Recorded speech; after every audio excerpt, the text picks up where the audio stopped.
Hello বন্ধুরা, স্বাগতম আপনাদের আমাদের ইউটিউব চ্যানেলে। গরিব ঘরের রাজপুত্র নাটকের 18তম পর্বটি যারা দেখেছেন তারা নিশ্চিতভাবেই ধাক্কা খেয়েছেন।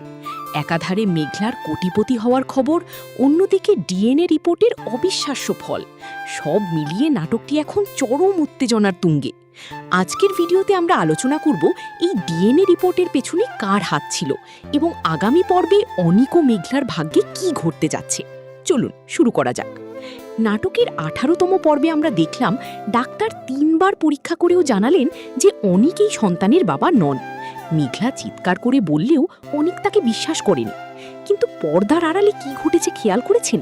রাতুল রিয়াদ তালুকদার কিন্তু আগেই ডাক্তারকে 2 লক্ষ টাকা ঘুষ দিয়ে রিপোর্ট পরিবর্তন করতে বলেছিল। অর্থাৎ মেঘলা সম্পূর্ণ নির্দোষ এবং অনিকই তার সন্তানের প্রকৃত বাবা।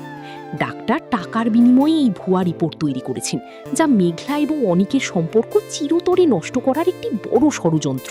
এই পর্বে সবচেয়ে বড় চমক ছিল মেঘলার আসল পরিচয়। আমরা যাকে বস্তির মেয়ে বলে জানতাম, সে আসলে শালিমার বিল্ডার্স এবং চৌধুরী গ্রুপের একমাত্র উত্তরাধিকারী। প্রায় 50,000 কোটি টাকার মালিক সে। মেঘলা যখন তার অফিসের ম্যানেজারকে বলে যে সে আর অফিসে আসবে না, তখন রাতুল তাকে অপমান করতে আসে। কিন্তু ম্যানেজার যখন রাতুলকে জানায় যে মেঘলাই এই বিশাল সাম্রাজ্যের মালিক, তখন রাতুলের মুখের দৃশ্য দেখার মতো ছিল। আগামী পর্বে আমরা দেখব মেঘলা তার এই ক্ষমতা ব্যবহার করে কিভাবে রাতুল এবং অনিককে উচিত শিক্ষা দেয়।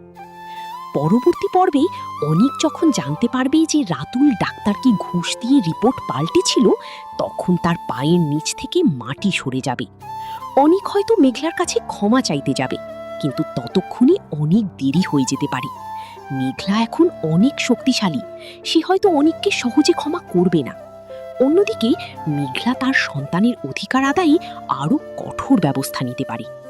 আমাদের ধারণা 19তম পর্বে অনিক এবং মেঘলার সামনাসামনি একটি বড় সংঘর্ষ হবে, যেখানে সত্য বেরিয়ে আসতে শুরু করবে। বন্ধুরা, গরিব ঘরের রাজপুত্র নাটকের প্রতিটি পর্ব এখন বেশ নিয়মিতভাবেই কারুহিম ইউটিউব চ্যানেলে আপলোড করা হচ্ছে।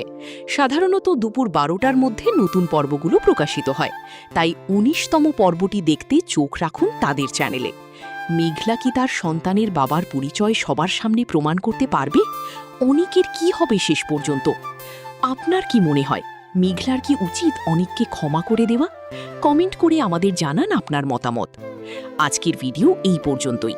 নাটকটির আপডেট এবং রিভিউ সবার আগে পেতে আমাদের চ্যানেলটি সাবস্ক্রাইব করে বেল আইকনটি বাজিয়ে রাখুন। ভিডিওটি ভালো লাগলে লাইক দিন এবং বন্ধুদের সাথে শেয়ার করুন। দেখা হবে পরবর্তী ভিডিওতে। ধন্যবাদ।